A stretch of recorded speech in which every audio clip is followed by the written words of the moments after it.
오늘은 사도행전 강의를 잠시 멈추고 감정과 거리두기라는 제목으로 함께 말씀을 나누려고 합니다. 한가위도 지나고 서로의 또 본의 아니게 또 감정 쌓이는 것도 있고, 그것 말고도 또 막 감정이 또 격해지는 분들도 있고, 막 인터넷 뉴스 보면 그 쏟아지는 감정을 막 견딜 수 없어가지고 막 힘들어하는 분들도 있는데, 우리 그리스도인들은 이 감정을 어떻게 좀 해야 될까에 대해서 좀 살펴봤으면 좋겠습니다. 한번 노래 하나 제가 들려드리겠습니다. 넓은 벌동 쪽 끝으로 옛 이야기 지줄대는 실개천이 휘돌아 나가고 얼룩배기 황소가 해설피 금빛 게으른 울음을 우는 곳, 그곳이 차마 꿈엔 들리칠리야.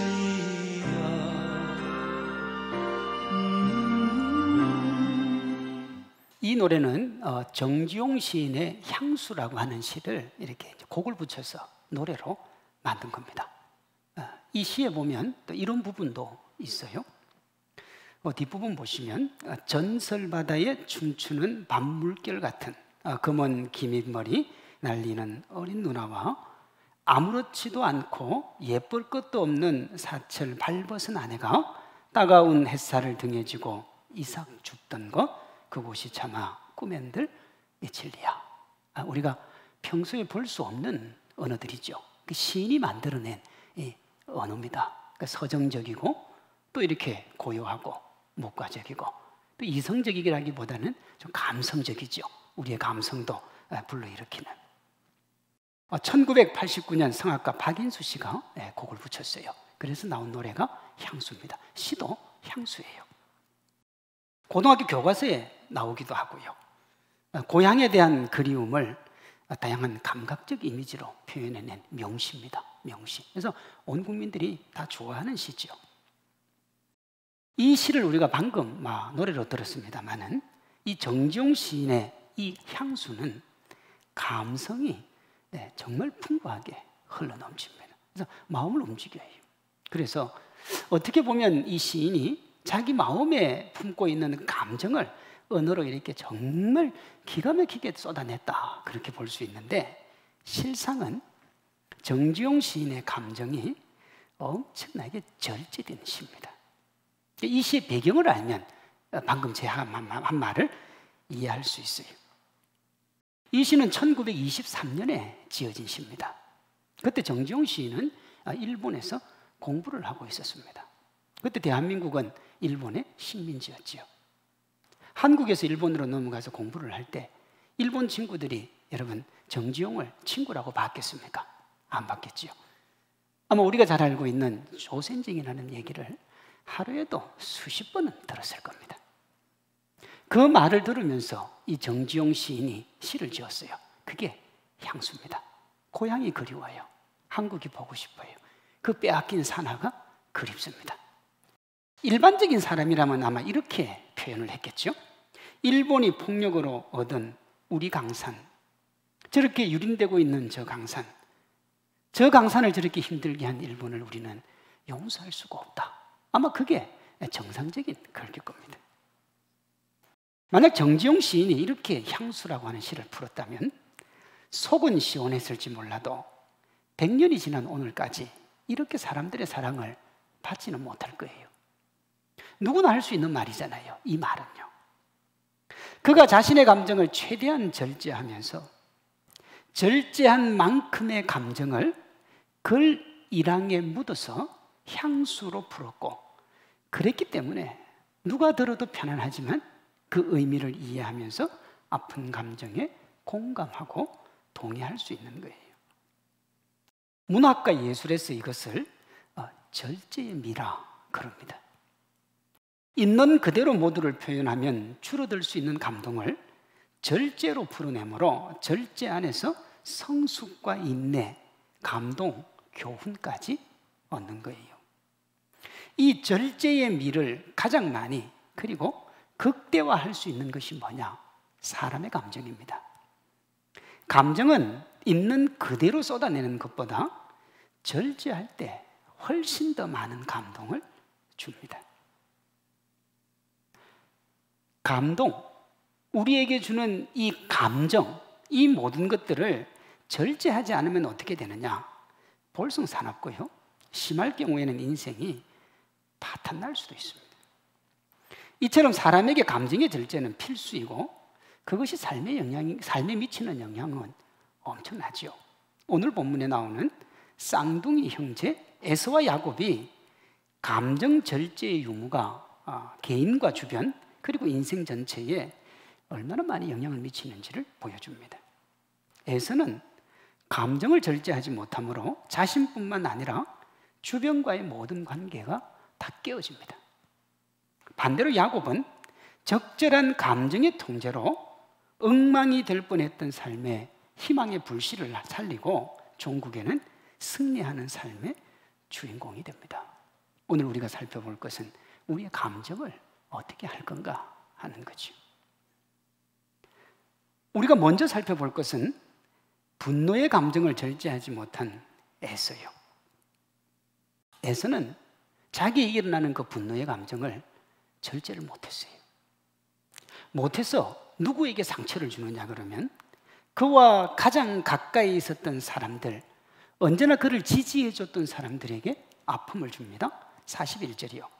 그의 아버지가 야곱에게 축복한 그 축복으로 말미암아 에서가 야곱을 미워하여 심중에 이르기를 아버지를 곡할 때가 가까워 왔은즉 내가 내 아우 야곱을 죽이리라 그랬습니다. 에서가 야곱을 죽이고 싶기까지 미워한 이유는 야곱이 자신이 받아야 될 축복을 거짓말로 가로챘기 때문에 그렇습니다. 에서는요, 야곱의 거짓말로 자신의 미래를 빼앗겼다고 생각을 한 거예요. 이렇게 보면 야곱을 죽이고 싶을 만큼 야곱에게 분노하는 것이 이해가 돼요. 사건 자체만 보면 그렇죠. 왜냐하면 다 빼앗아 갔잖아요. 아버지가 자기에게 줄 거라고 요리해오라 그래서 자기가 복을 받아야 되는데 야곱이 중간에서 그걸 가로챘으니까 얼마나 속이 상합니까? 사건 자체만 보면 그래요. 그런데 실제는 조금 다릅니다. 에서는 야곱이 거짓말을 하면서까지 가로챈 장자의 명분을 대수롭지 않게 여겼고 그것을 팥죽 한 그릇에 이미 오래전에 팔았어요. 창세기 25장이요. 야곱이 이르되 형의 장자의 명분을 오늘 내게 팔라. 에서가 이르되 내가 죽게 되었으니 이 장자의 명분이 내게 무엇이 유익하리요? 야곱이 이르되 오늘 내게 맹세하라. 에서가 맹세하고 장자의 명분을 야곱에게 판지라. 야곱이 떡과 팥죽을 에서에게 주매 에서가 먹고 마시고 일어나 갔으니 에서가 장자의 명분을 가볍게 여김이었더라.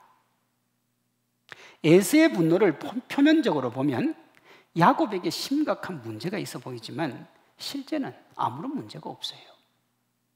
에서의 동의하에 야곱이 그것을 정당하게 샀고 에서가 도장을 찍었습니다.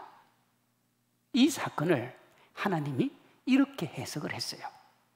한 그릇 식물을 위하여 장자의 명분을 판 에서와 같이 망령된 자가 있을까? 두려워하라. 하나님은 에서를 뭐라고 그러냐 그러면 망령된 자라 그랬어요. 하나님의 은혜, 하나님의 사랑, 하나님과 관련된 것을 가볍게 여기는 자를 뭐라고 그러냐? 망령된 자라 그랬습니다. 야곱에게 큰 문제가 없다는 거예요. 누가 볼 때요? 하나님이 볼 때요. 그럼 문제 당사자는 누구냐? 에서요.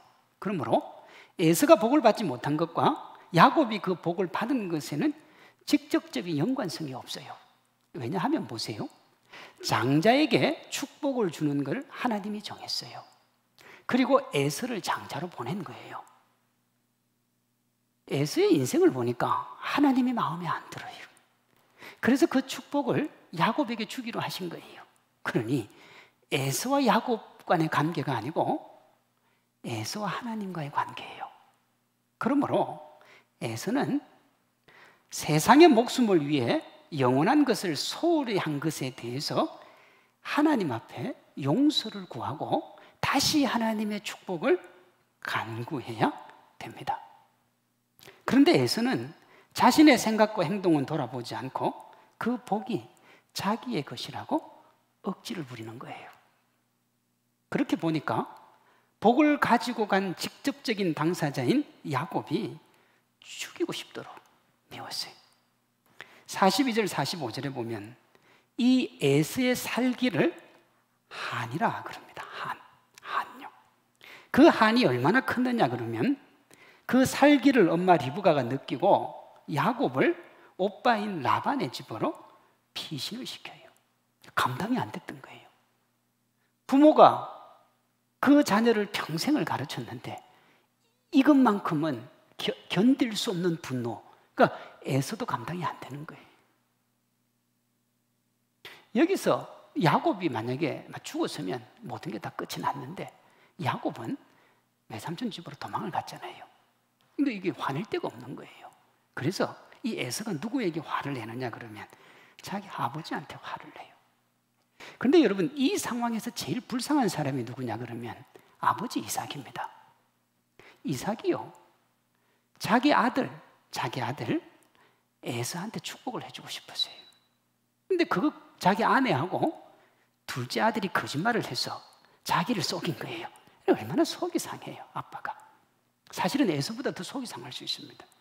그런데도 가정의 평화를 위해서 이삭이 합리적으로 수습을 해 나가는데 에서는 통제되지 않는 분노를 아버지에게 쏟아냅니다. 41절이요. 심중에 이르기를 아버지를 곡할 때가 가까워 왔은즉. 그래요. 에서가 아버지 이삭이 죽을 때가 됐다 그렇게 생각을 한 거죠. 그런데 실제 이삭이 언제 죽느냐 그러면 이 일이 있고 최소 40년 뒤에 죽습니다. 그러니 사실은 죽을 때가 안 된 거죠.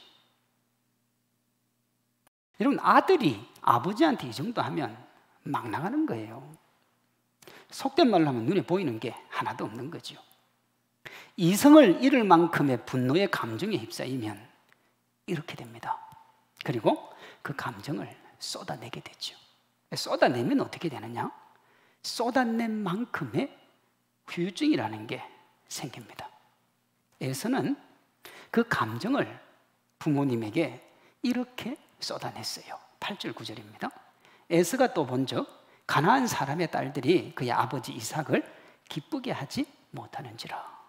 자기가 보니까 가나안의 딸들이 아버지를 기쁘게 하지 못해요. 이 말은 뭐냐면 아버지가 가나안의 딸들을 별로 좋아하지 않는 거예요. 여러분, 그럼 자녀가 어떻게 해야 되느냐 그러면 아버지를 설득하든지 그런 행동을 하지 말아야죠. 그런데요, 아버지가 싫어하기 때문에 이렇게 행동합니다. 9절이요. 이에 에서가 이스마엘에게 가서 그 본처들 외에 아브라함의 아들 이스마엘의 딸이요 느바요스의 누이인 마할렛을 아내로 맞이하였더라. 아버지가 싫어했다고요. 혹시 그런 일이 벌어질까 봐 할아버지 아브라함이 배다른 아이 이스마엘을 멀리 떠나보냈어요. 혹시라도 이런 일이 생길까 봐. 에서가 알았죠. 할아버지가 그 얘기 해줬을 거예요. 그런데도 알고 그 일을 한 거예요. 그러니까 일부러 한 거죠. 일부러요. 왜 이렇게 했을까요? 복수심이죠. 자기 감정을 거침없이 쏟아낸 거예요. 그런데 여기에 더 못된 에서의 참 전략이라면 전략인데 그런 게 있어요. 그러니까 일석이조의 복수입니다.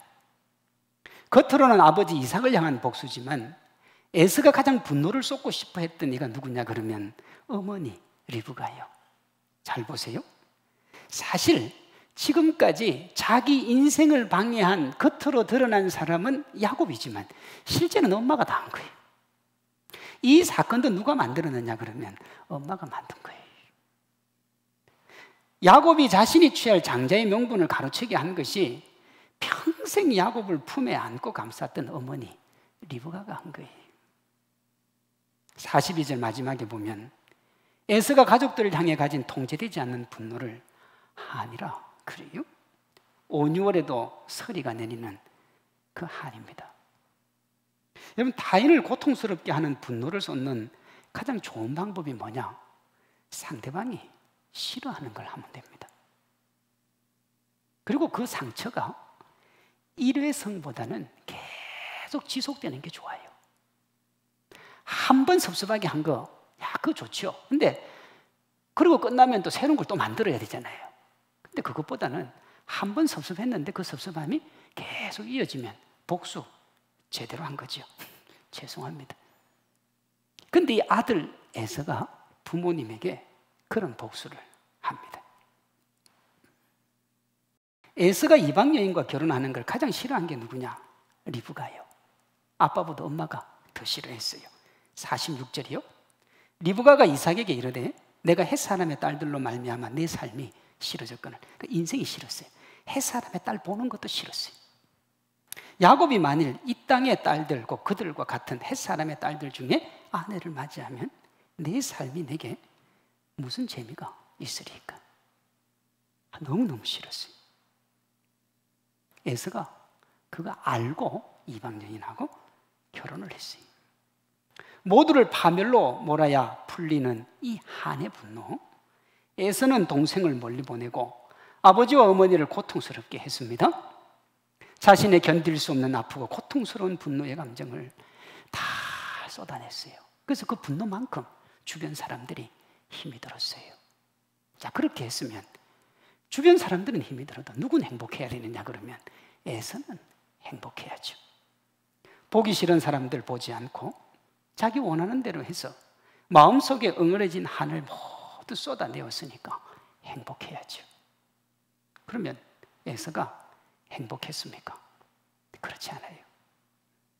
동생 야곱, 부모님 이삭과 리브가도 적지 않은 고통을 겪었지만 가장 고통을 겪은 사람이 에서입니다. 에서는 자기가 사랑하는 여자하고 결혼한 게 아니에요. 부모님이 싫어하는 것을 기준으로 아내를 찾았으니 아마 최악이었을 겁니다. 사랑해서 한 결혼도 아니고 아침부터 저녁까지 자기 어머니하고 자기 아내가 여러분 얼마나 싸웠겠어요. 그렇죠?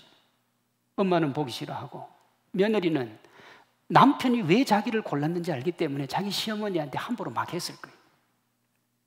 그걸 지켜보는 아들이 행복했겠습니까? 야, 고소하다. 내 아내도 힘들고 우리 엄마도 힘드니 나는 고소하다. 그런 사람은 없어요. 부모님이 좋아하지 않는 아내, 그로 인해 힘겨운 결혼 생활을 이어가는 아내와 사는 것이 얼마나 힘들었겠어요. 분노를 쏟아 자신을 힘들게 했던 이들의 고통을 보는 그 잠시는 행복할 수 있습니다만은 통제되지 않는 감정을 쏟아내고 말로 다 할 수 없는 고통의 시간을 감당해야 되는 그 이후의 시간들이 다가와요. 그럼 감정은 쏟아내면 손해입니다. 정말 손해예요. 긍정적인 감정은 쏟아내면 덕이 되지만 이 분노의 감정은 쏟아내면 낼수록 더 고통스럽고 아픈 결과를 만듭니다. 이 정도 되었으면 에서가요, 이제는 자기 반성을 좀 해야 되잖아요. 자기가 쏟아내면 낼수록 다 힘들고 아프고 고통스러운데 계속해서 또 어떻게 또 쏟아냅니까? 그렇게 되면 자신을 되돌아봐야 되는데 에서는요, 그 모든 상황을 보면서 자기가 이렇게 한 이유, 자기에게 있는 가시와 아픔과 상처를 주변 사람들과 환경에다가 다 돌립니다. 내가 왜 그랬냐 그러면 물론 에서의 말이 틀린 건 아니에요. 야곱 같은 동생 만나지 않았으면, 부모님이 어떤 배우자를 만나도 행복한 부모님이었으면 그의 인생이 힘들고 어렵지 않을 수 있었지요. 그러니 사사건건 시비를 걸었던 야곱, 우유부단했던 아버지 이삭, 언제나 동생 편을 들었던 어머니 리브가에게 화살을 돌릴 수 있습니다. 여쭤봅니다. 이런 타당성이 있으니 에서가 쏟은 분노의 감정과 행위가 정당화됩니까? 그렇지 않아요. 근원적인 문제는 장자의 명분을 우습게 여긴 에서에게 있기 때문에 그렇습니다. 에서 자기만 자기 잘났다 그러지 주변 사람들은 다 에서가 문제라고 그래요. 누구도 에서가 문제라고 그러느냐 그러면 하나님도 에서가 문제라고 그러잖아요. 그런데 뭘 안 하느냐? 에서가 그걸 인정을 안 해요. 인정을 해야 해결이 시작이 되는데 해결이 안 되는 거예요. 여러분들 주변에 힘들고 어렵고 참 답답한 인생을 사시는 분들이 있죠. 근데 그분들 보면 대부분이 다 그렇습니다. 본인이든 상대방이든 인정을 안 해요. 그러면 괴롭고 힘들고 고통스러운 거예요. 우리 삶에서 문제가 일어나고 그로 인해서 뒤죽박죽이 될 때 가장 우선적으로 해야 될 게 뭐냐? 자기 자신을 돌아보는 겁니다. 타인을 향해 익숙한 손을 자기에게로 돌려야 돼요. 여러분, 불난과 아픔, 고통이 있는 쪽을 다 가서 보시면 뭐냐? 손가락을 다 상대방에게 돌려요. 나는 잘못한 게 없어요. 다 당신이 잘못했어요. 상황을 타개하기 위해 희생양을 찾는 거예요. 그걸 극복하는 방법은 뭐냐 그러면 자신의 모습과 신앙을 돌아보는 겁니다. 그것이 문제 해결의 첫 단추예요. 에서와 같은 아픔이나 분노가 있습니까? 주위를 둘러보니까 그 아픔과 분노를 만든 사람들이 즐비하십니까? 그래도 자기 자신을 되돌아봐야 돼요. 주변에 보니까 핑계댈 게 엄청나고 손가락질 할 때가 엄청나서 손가락을 질을 하면 어떻게 되느냐? 결국은요, 전부가 만신창이가 돼요. 에서처럼 아픔과 고통의 악순환을 반복하는 분노의 길을 걸으면 안 돼요. 분노의 감정은 쏟아내면 우선은 분노의 감정을 쏟아서 소기의 목적을 달성한 것처럼 보이지만 결국에는 주변에서 나를 염려하고 사랑하는 이들이 힘들어하고요, 자신의 인생까지 파멸로 이끕니다. 견딜 수 없는 상황이 다가올 때 우리가 해야 될 가장 우선적인 것은 아무리 타당한 상황과 여건이 있어도 먼저 자신을 돌아보고 분노의 감정을 내려놓는 겁니다. 또 어떻게 이 분노의 감정을 내려놓을 수 있을까요? 한번 타오르면 다 태워야 끝이 나는 게 분노의 감정인데, 분노의 감정을 내려놓는 가장 좋은 방법은 상담학이나 심리학에서 가장 많이 하는 조언인 그 자리를 피하는 거예요. 그 자리를 피하는 것이 분노를 내려놓는 가장 좋은 방법입니다. 좀 고상하게 이야기하면 감정을 내면화해서 자신을 돌아보고 반성하는 겁니다. 야곱이 그렇게 했어요. 에서는 자신의 삶 전부를 걸고 분노의 감정과 맞서다가 그의 삶 전부를 잿더미로 만들었습니다. 반면 야곱은 통제되지 않는 감정의 자리를 피하므로 행복한 인생을 열어갈 발판을 마련합니다. 감정을 분노로 표출한 에서와 달리 야곱은 감정을 절제를 했습니다. 이 감정의 절제가 뭐냐? 감정과 이성의 균형이 감정의 절제입니다. 감정을 무조건 누르는 게 아니고 균형을 맞추는 거예요. 사람은 자기 감정에 충실할 때 솔직해집니다. 근데 솔직해지는데 문제는 뭐냐 그러면 그 솔직함이 공정성을 잃어버려요. 왜냐하면 감정에 치우치기 때문에 그렇습니다. 그러니까 그걸 회복시키는 게 뭐냐 그러면 감정과 거리를 두는 거예요. 거리를 두면 어떻게 되느냐? 공정해질 수 있습니다. 이 둘의 조화를 이루어서 감정의 절제로 나아가야 되는데, 그렇게 하려면 우리의 감정은 충실해야 될 대상이면서 동시에 검증을 받아야 돼요. 검토된 감정, 그러니까 충실하면서 검증된 이 감정은 맑고 투명해지고, 그렇게 맑은 감정을 이성적이다, 그렇게 얘기합니다. 조금 어렵죠. 그러니까 피도 눈물도 없이, 감정이 하나도 없이 그저 이성적이고 논리적으로만 얘기하는 사람이 이성적인 게 아니고요, 그 감정과 이성 사이에 적절한 균형을 가지고 그 안에서 뭔가를 해결해 나가는 사람, 그 사람이 이성적인 사람이에요. 감정이 전혀 없이 그저 기계적으로 이성적으로 가는 걸 여러분, 그걸 짐승이라 그래요. 그건 사람이 아닙니다. 그걸 누가 사람이라고 부르겠어요? 우리가 앞에 정지용의 향수라고 하는 시를 봤습니다. 감정을 절제하면서 감정을 객관화시킨 거예요. 그렇게 하니까 편안하게 들으면서도 그가 가지고 있는 감정을 우리가 받아들일 수 있게 된 거죠. 야곱의 일생이 그렇습니다. 그는 일희일비하는 인생이 아니라, 감정의 기복이 심한 인생이 아니라 성숙하고 멋있는 사람이 됩니다. 사람을 끌어당기고 매력 있는 삶이 돼요. 이 말이 왜 중요하냐? 지금 이 상황에서 야곱을 보면 여러분, 에서가 한을 품을 만큼 참 밉상인 야곱입니다. 그런데요, 한 50년 후에 처음 본 바로 왕이 무엇이라도 주고 싶을 만큼 성숙하고 멋진 사람으로 변화가 됩니다. 이때 야곱의 나이가 몇 살이냐? 여러분, 75세 전후입니다. 지금 이때 야곱의 나이가 그래요. 이와 달리 아버지의 신뢰를 한 몸에 받았던 에서는 사람들과 점점 멀어져 가요. 가까이 하기에는 너무 먼 당신이죠. 근데 이 슬픈 사실이 뭐냐? 본래는 에서가 야곱보다 더 매력적이었어요. 쌍둥이 에서와 야곱을 보면 부모님 속을 덜 썩인 이가 에서입니다. 에서는요, 이 사건이 있기 전까지 무난한 아들입니다. 반면에 야곱은 에서에 비해서 문제아에 가까웠습니다. 그럼 이삭이 야곱이 하나님의 축복을 받고 장자의 축복을 받는다는 사실을 아내 리브가를 통해서 알았어요. 자기도 다 들었으니까요.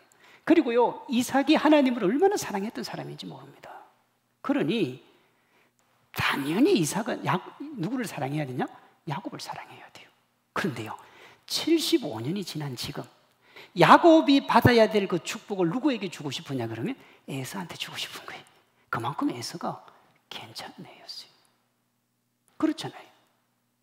하나님 없이 못 살고 이 세상에 그 어떤 것이라도 자기 생에 모든 것을 드릴 수 있었던 아버지 이삭이 에서에게 마음이 갔다고요. 야곱은 어머니 뱃속부터 평생 장자에 집착하고 이 사단을 만든 장본인도 누구냐 그러면 야곱이에요. 에서가 아니에요. 그런데 부모님이 에서 대신 야곱을 안고 그의 인생을 축복한 이유는 야곱이 자신의 옳음만을 주장하지 않고 자신을 둘러보고 주변의 조언에 귀를 기울였기 때문에 그렇습니다. 야곱이 어떻게 그게 가능했을까요? 그것은요, 야곱의 내면 깊숙한 곳에 하나님이 있었기 때문에 그렇습니다. 인간은 누구도요, 그 감정을 뛰어넘을 수가 없습니다. 감정은요, 누구도 어떻게 할 수 없어요. 내가 당신의 감정을 안 돼.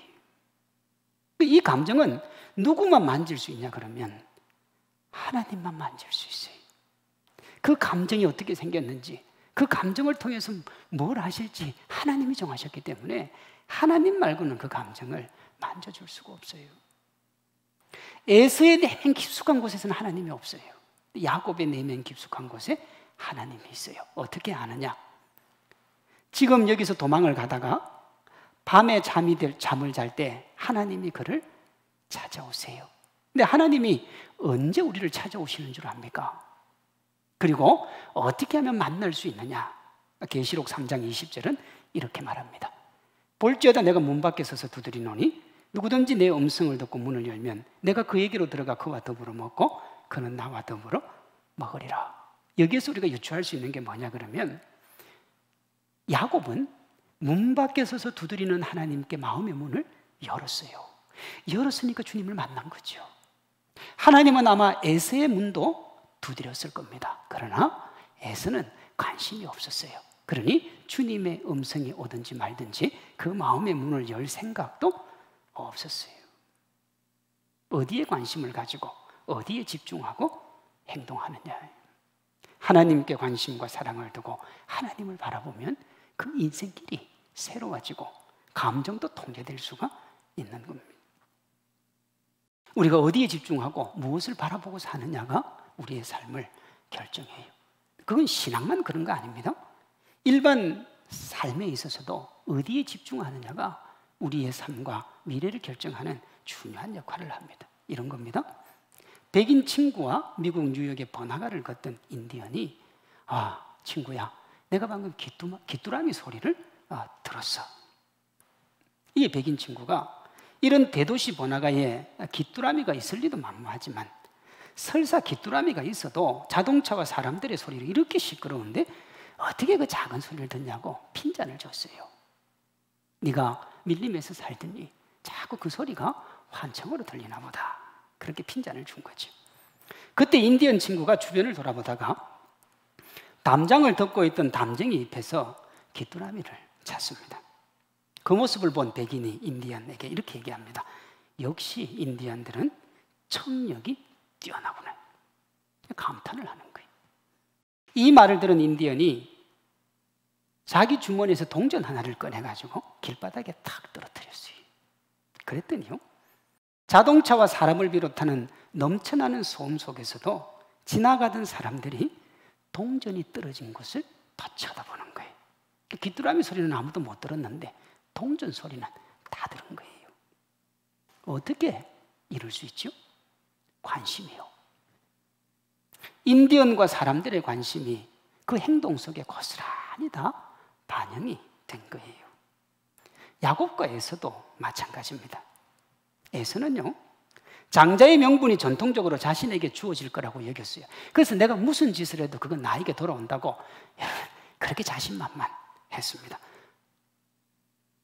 자기 감정에 충실했고 죽을 때까지 그렇게 자기 감정에 충실하게 살았습니다.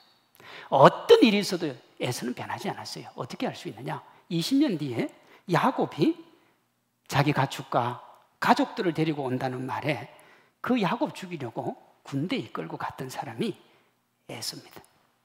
에서는 평생 한 사건에 그 분노의 감정에 충실했고 그것이 부모님에게 근심거리요 동생에게는 가까이 하기에는 너무 먼 형의 모습이었습니다. 이에 반해 야곱은 어머니 리브가에게 준 하나님의 약속을 간직하고 장자의 축복을 받습니다. 그로 말미암아 근심거리의 짐을 벗고 부모님이 의지할 수밖에 없는 듬직한 아들이 됩니다. 3절 4절이요. 전능하신 하나님이 내게 복을 주시고 내가 생육하고 번성하게 하여 네가 여러 족속을 이루게 하시고 아브라함에게 허락하신 복을 내게 주시되 너와 함께 내 자손에게도 주사 하나님이 아브라함에게 주신 땅 곧 내가 거류하는 땅을 내가 차지하기를 원하노라. 그래.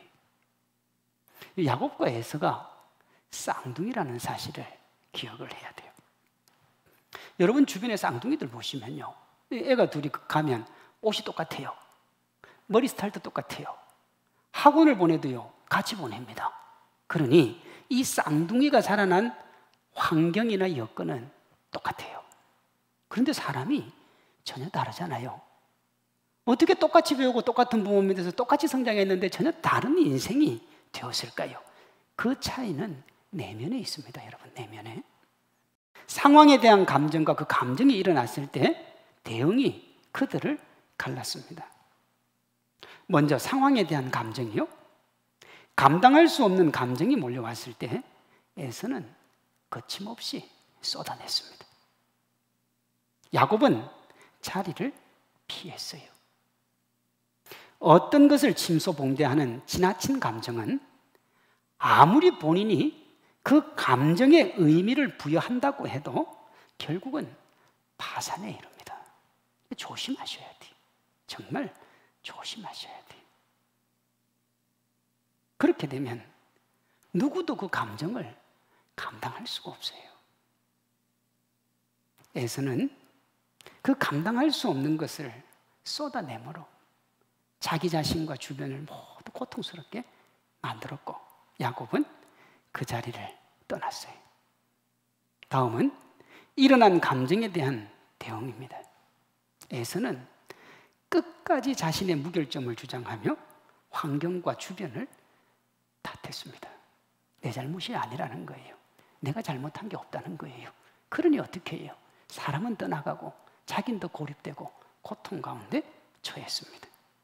이와 달리 야곱은 자기 자신에게 문제가 있음을 인정하고 안고 갑니다. 그러니까 문제는 항상 야곱이 많았는데 이 시간들을 통해서 야곱이 매력적인 사람으로 변해가기 시작을 했습니다. 어떤 사건이 일어났을 때 자기 세계에 갇혀서 철저하게 자기 중심적으로 보고 행동하고 쏟아내면 고통과 아픔의 악순환만을 반복하게 됩니다. 타인에게 고통을 주고 그가 고통받는 것을 즐긴다고 하는 이들도 있지만 그가 즐기는 인생의 실상은 고통과 아픔이죠. 에서가 그걸 보여주는 거예요. 이와 달리 하나님을 의지하며 주변의 조언이나 충고에 귀를 기울이며 나아가면 하나님께서 그 인생 지키고 보호하고 인도해 주시며 종국에는 참된 기쁨과 행복 누리게 해 주실 줄로 믿습니다. 우리 자신을 한번 되돌아볼 필요가 있어요. 누가 문제다, 상황이 문제다 말하기 전에 내 감정이 건강한지, 내가 정말 신실하고 괜찮고 아름다운 감정을 가지고 있는지, 그래야 발전하고 행복하고 즐거운 삶의 주인공이 될 수 있습니다. 우리 성산교회 모든 성도님들이 자신에게 일어나는 감정을 분노의 불길로 만들어서 그것 즐기다가 자신의 삶을 송두리째 태워버린 에서가 아니라 부정적인 감정을 내면화시켜 자신을 돌아보며 절제로 승화시켜서 본인뿐만 아니라 함께하는 이들도 행복과 기쁨으로 이끌었던 야곱과 같은 참 축복받은 주인공 되시기를 주님의 이름으로 축원합니다.